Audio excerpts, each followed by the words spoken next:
सारे देवता विष्णु जी के पास पहुंचे और उन्हें पूरी बात बताई। तब भगवान विष्णु ने कहा, आपको दैत्यों को परास्त करने के लिए अमृत की जरूरत है और अमृत को आप क्षीर सागर से मंथन करके निकाल सकते हैं, लेकिन आप अकेले यह कार्य नहीं कर सकते, इसलिए दैत्यों की भी मदद आपको लेनी पड़ेगी। अमृत पीकर देवता लोग अमर हो जाते और दैत्यों को परास्त कर देते। भगवान विष्णु के आज्ञा पर सारे देवता दैत्यों से समझौता करके अमृत को निकालने का कार्य प्रारंभ कर दिए।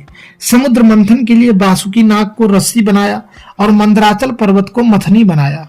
समुद्र मंथन से कुल 14 रत्न निकले। सबसे पहले निकला हलाहल विष, जो भगवान शिव भोलेनाथ धारण करके वह नीलकंठ कहलाए।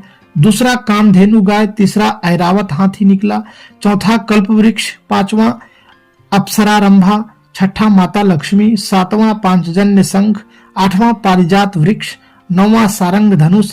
इस प्रकार 13 रत्न निकले। 14वां रत्न, अंतिम रत्न जो है अंत में निकला अमृत का कलश। जब अमृत का कलश निकला तो फिर से देवताओं और दैत्यों में अमृत लेने का संघर्ष शुरू हो गया। तभी इंद्र के पुत्र जयंत ने अमृत का कलश लेकर वह भाग गए।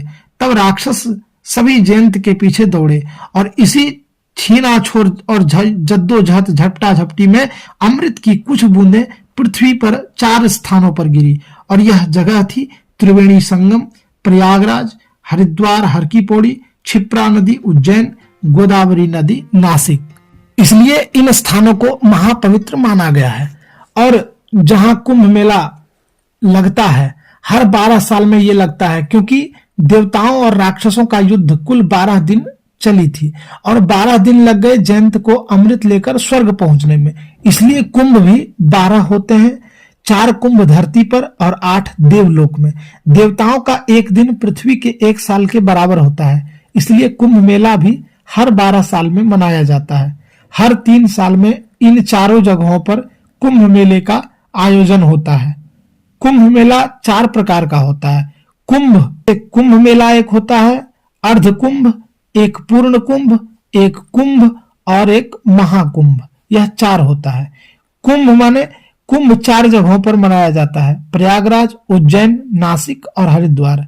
यह चारों जगहों पर हर 12 साल में लगता है। चारों जगहों पर बारी बारी से वह स्थान चुना जाता है। इसके बाद अर्ध कुंभ, इसे कुंभ मेले का आधा चक्र मानते हैं। यह हर 6 साल में मनाया जाता है। हरिद्वार, प्रयागराज में ही केवल ये 2 जगहों पर यह लगता है। पूर्ण कुंभ तीसरा है। पूर्ण कुंभ यह 12 साल बाद मनाया जाने वाला प्रयागराज कुंभ मेले को ही पूर्ण कुंभ मेला कहा जाता है। यानी पूर्ण कुंभ केवल संगम तट पर यानी प्रयागराज में ही लगता है। महाकुंभ जो हर 144 साल बाद मेला लगता है, उसे कहते हैं महाकुंभ। और यह कुंभ मेला पूर्ण कुंभ है। पिछला कुंभ मेला 2013 में लगा था। इस पूर्ण कुंभ को बहुत पवित्र और शुभ माना जाता है। इसी प्रकार जो 144 साल बाद जो कुंभ मेला लगता है, उसे कहते हैं महाकुंभ। यानी 12 पूर्ण कुंभ के बाद एक महाकुंभ लगता है और सिर्फ वह प्रयागराज में ही लगता है। महाकुंभ 144 साल बाद लगता है, तो यह बहुत ही खास होता है। प्रयागराज में लगने वाला कुंभ इसलिए भी ज्यादा महत्वपूर्ण माना जाता है क्योंकि यहाँ 3 नदियों का संगम, त्रिवेणी संगम है। सबसे बड़ी संख्या में लोग यहीं जुटते हैं। कुंभ मेले की तारीख को इस प्रकार चुना जाता है, जैसे कुंभ कहाँ लगेगा, यह डिसीजन कुछ खास नक्षत्रों, ग्रहों, खगोल विज्ञान, ज्योतिषीय गणना और धार्मिक मान्यताओं के आधार पर होता है।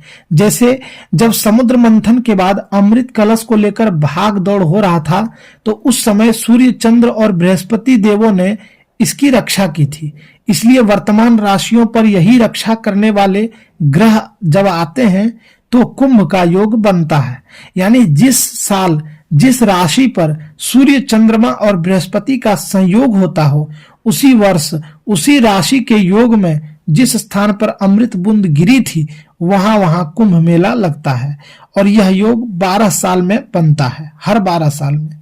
विष्णु पुराण में श्लोक है जो कि यह ज्योतिषीय योग के बारे में बताते हैं। जैसे श्लोक इस प्रकार है कि करके गुरुस तथा भानुस चंद्र क्षये तथा गोदावरिया तथा कुंभो जायते ध्वनि मंडले।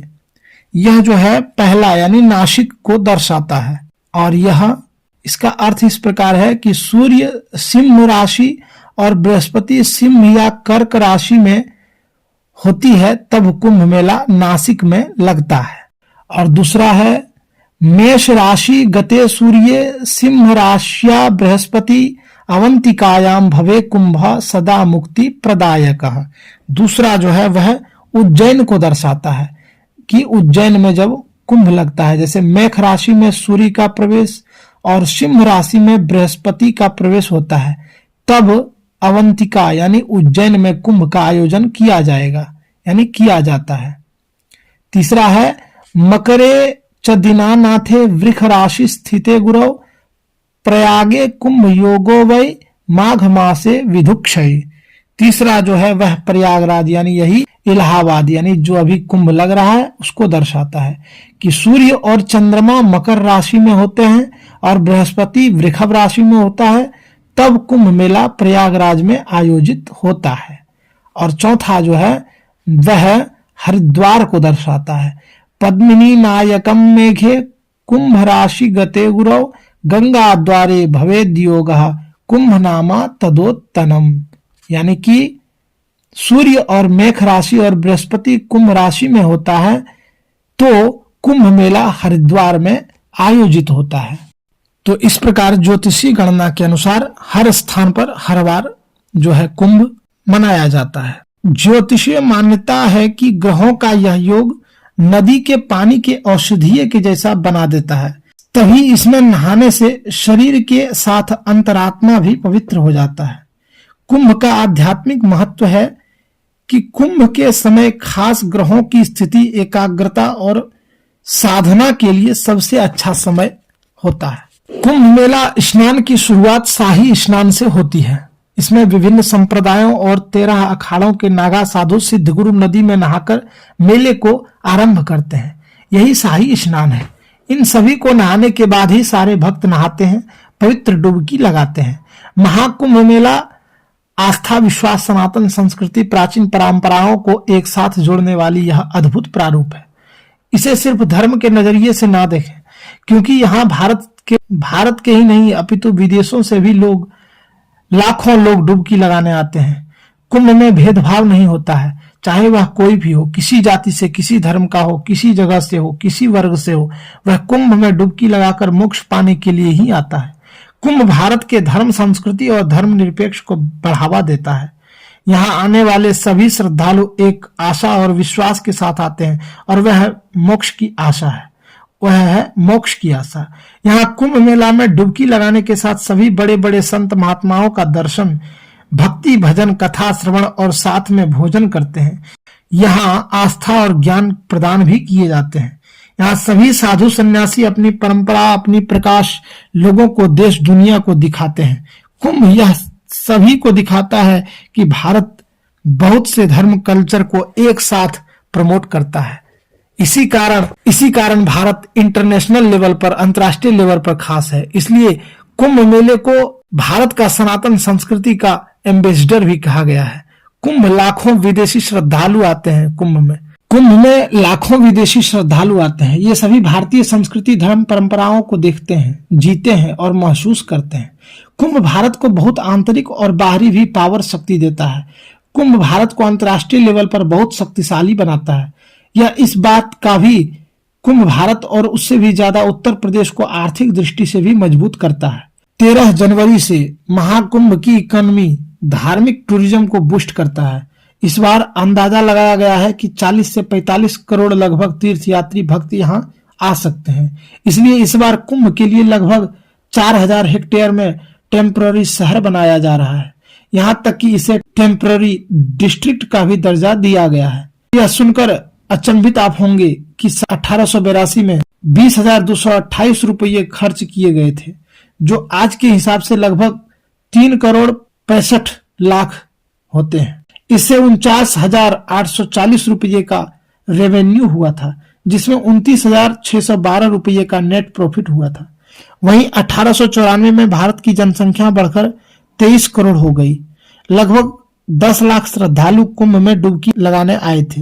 इस आयोजन में लगभग 69,427 रुपए यानी आज के समय में 10 करोड़ 50 लाख रुपए खर्च किए गए थे। साल 2013 में कुंभ के लिए लगभग 1200 से 1400 करोड़ रुपये का बजट दिया गया था। मेले में कुल खर्च लगभग 1 करोड़ 17 लाख हुआ था। 2025 के महाकुंभ का बजट 2013 के बजट से 4043 करोड़ लगभग इससे भी ज्यादा था। इस बार महाकुंभ का बजट 5060 करोड़ रुपए है। केंद्र सरकार ने लगभग 2100 करोड़ दिए हैं। 2013 के कुंभ से केवल 12,000 करोड़ का रेवेन्यू कलेक्ट किया था और इस बार महाकुंभ के करीब 25,000 करोड़ रेवेन्यू कलेक्ट होने की उम्मीद है। समझ सकते हैं कि महाकुंभ सिर्फ एक धार्मिक दृष्टि से ही नहीं अपितु आर्थिक दृष्टि से भी मजबूती देता है।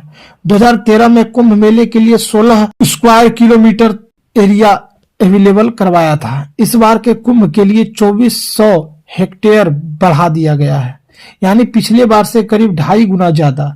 पिछले बार संगम पर 18 टेम्पररी पुल बनाए गए थे, इस बार इसकी संख्या 30 है। पिछले बार मेला 14 सेक्टर में था, इस बार महाकुंभ को 25 सेक्टर्स में बांटा गया है। श्रद्धालुओं को दिक्कत न आए इसके लिए नहाने धोने के लिए 9 पक्के घाट, 30 पंटून पुल बनाए गए हैं, 1.5 लाख टॉयलेट बनाए गए हैं। इन्हें साफ रखने के लिए 10,000 सफाई कर्मी हैं। रात में कोई दिक्कत न हो इसके लिए टेंट सिटी में लगभग 68,000 स्ट्रीट लाइट लगाई गई है। ट्रांसपोर्टेशन को इजी बनाया गया है। 400 किलोमीटर टेम्पररी रोड्स बनाए गए हैं ताकि 550 सेटल बसेस और 7,000 रोडवेज बसेस चलाई जाए। रेल मंत्री अश्विनी वैष्णव के अनुसार महाकुंभ के श्रद्धालुओं के लिए 30,000 स्पेशल ट्रेन सहित कुल 13,000 ट्रेन चलाई जाएगी।